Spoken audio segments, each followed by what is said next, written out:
Exercise 13.4, question number 1. State which of the following are not the probability distribution of a random variable. Give reason for your answer.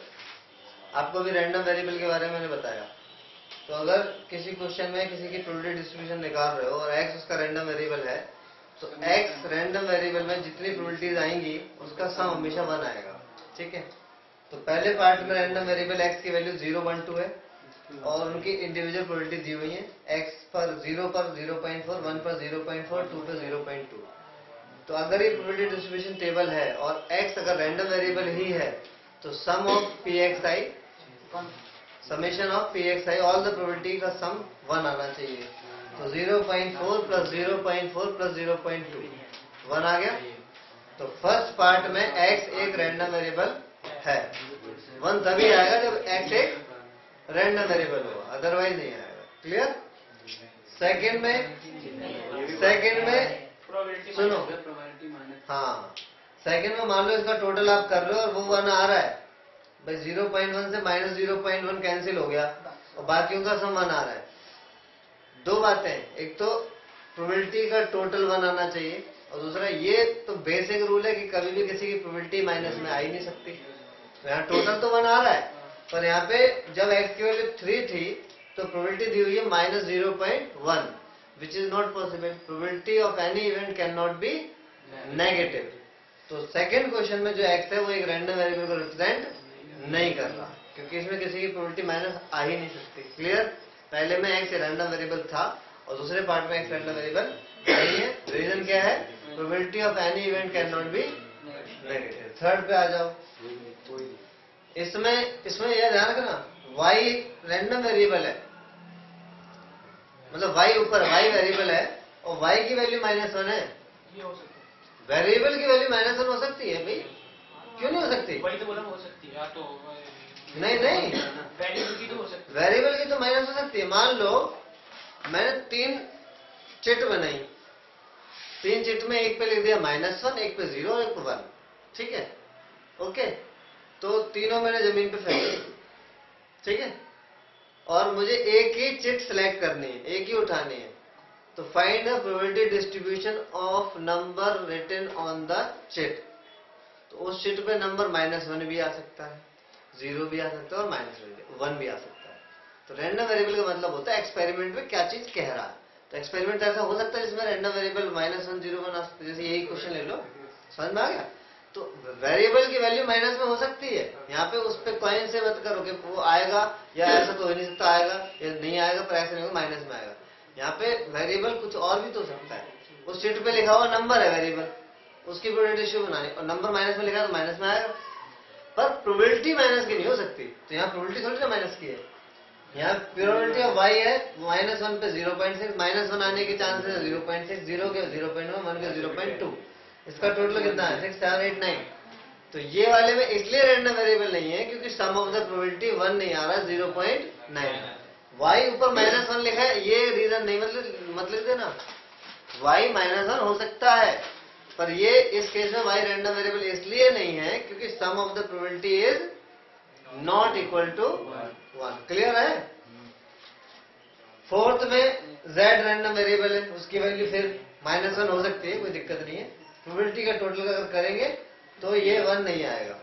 3, 2, 5, 4, 9 और 1, हाँ 1.05, 1 से ज्यादा हो रहा है तो ये पॉसिबल नहीं है. अगर ये z रैंडम वेरिएबल होता तो प्रोबेबिलिटी ऑफ z का सम 1 आता, पर ये आ रहा है 1.05. तो इसमें भी z एक रैंडम वेरिएबल नहीं है. थर्ड में y रैंडम वेरिएबल नहीं था क्योंकि उसके में प्रोबेबिलिटी का टोटल 1 नहीं था.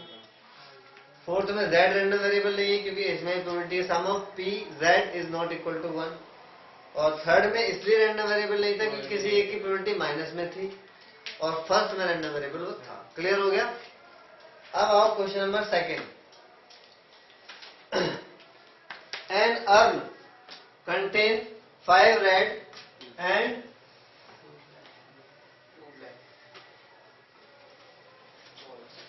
एक कलश है, उसमें 5 रेड और 2 ब्लैक बॉल्स रखी हुई हैं. Urn contain 5 red and 2 black balls. ध्यान से देखिएगा, 2 balls are randomly drawn, 2 balls को रैंडमली ड्रॉ करना है। Let x represent the number of black ball, x represent कर रहा है नंबर ऑफ ब्लैक बॉल्स को। तो what is the probability value, what are the possible values of x? x random variable है जो black ball को represent कर रहा है, और बॉल आपको 2 निकालनी है, तो x की वैल्यू 0, 1, 2। ब्लैक बॉल की रैंडम वेरिएबल, अगर x रैंडम वेरिएबल है और वो रिप्रेजेंट कर रहा है ब्लैक बॉल को, तो x की पॉसिबल वैल्यूज हो सकती है 0, 1 और 2। हो सकता है एक भी ब्लैक बॉल ना निकले, इसके लिए 0, एक निकले 1 और 2 निकले 2। रैंडम 2 ही बॉल निकालने, इसलिए 2 है, इसलिए 2 तक नहीं जा रहा है क्योंकि ब्लैक बॉल की संख्या 2 है। समझ रहे हो? वहां black ball, number of black ball 2 की बजाय यहाँ पे 10 भी लिख दे तो भी 0, 1, 2 ही जाएगा, क्योंकि बॉल तो आपको 2 ही निकालनी है। और 3 निकालनी होती तो ये क्वेश्चन गलत है। 3 निकालनी है तो 2 ही तो ब्लैक बॉल है, 3 तक वैसे भी नहीं जाएगा। हाँ, अगर ball number of black ball यहाँ पे 5 होता और 3 बॉल निकालनी होती तो x की वैल्यूज क्या क्या होती? 0, 1, 2, 3। क्लियर हो रहा है? तो इस क्वेश्चन में x be the random variable which represent number of black balls. Okay. The possible values of x are 0, 1 and 2. क्योंकि कितनी बॉल ड्रॉ कर रहे हैं?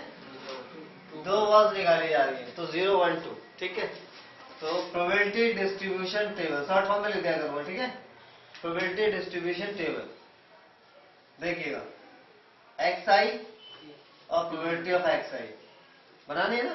हाँ, प्रोबेबिलिटी डिस्ट्रीब्यूशन नहीं, इसमें केवल पूछा था right the possible values of x is x। हाँ, तो ये भी पूछा है क्या x रैंडम वेरिएबल है, इसके लिए डिस्ट्रीब्यूशन टेबल बनानी पड़ेगी, उसमें टोटल 1 चेक करना पड़ेगा। ठीक है, तो x के वैल्यू 0 है, 1 है, 2 है। ध्यान से देखिएगा, 0 का मतलब 2 बॉल निकालने और दोनों में से कोई भी ब्लैक ना आए, यानी पहली बॉल भी रेड है और दूसरी बॉल भी रेड है। तो पहली बॉल रेड आने की प्रोबेबिलिटी बोलो 5/7, और दूसरी बॉल रेड आने की प्रोबेबिलिटी 4/6। हाँ बोलो, क्या हुआ? ऐसा लिखा था नहीं ना कि रिपीट होगा।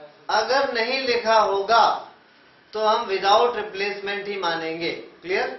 अगर क्वेश्चन मेंशन नहीं है कि रिप्लेसमेंट हो रही है नहीं हो रही है, तो बाय डिफॉल्ट हम क्या मानेंगे? Without replacement. क्लियर? तो पहली 2 बॉल निकालें, दोनों में से कोई भी ब्लैक ना हो, इसका मतलब वह पहली भी रेड आनी चाहिए, दूसरी भी रेड। पहली बॉल रेड आने की प्रोबेबिलिटी 5/7, दूसरी रेड आने की प्रोबेबिलिटी, क्योंकि अब 4 रेड रह गई होंगी, टोटल 6, तो ये आया 20/42। क्लियर?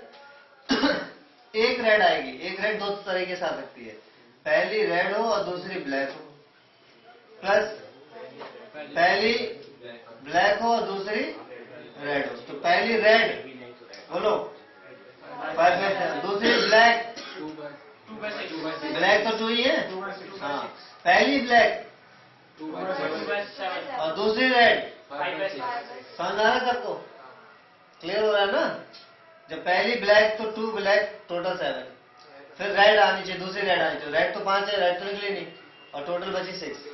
तो ऊपर 6 10 आ रहा है दोनों में, और नीचे 42, तो 10 + 10 20/42। क्लियर? दोनों ब्लैक हो, पहली भी ब्लैक हो, दूसरी भी ब्लैक हो, बोलो 20 ब्लैक और सेकंड भी ब्लैक। हाँ, 1/2/7 और 1/6, 2/42। फिर चेक करना होगा summation of p x i, तो 20/42, 20/42, 2/42 क्या आएगा? डिनोमिनेटर सबका सेम है, इसीलिए नहीं काटा मैंने, आप भी कुछ काटता तो दिक्कत हो जाएगी चेक करने में।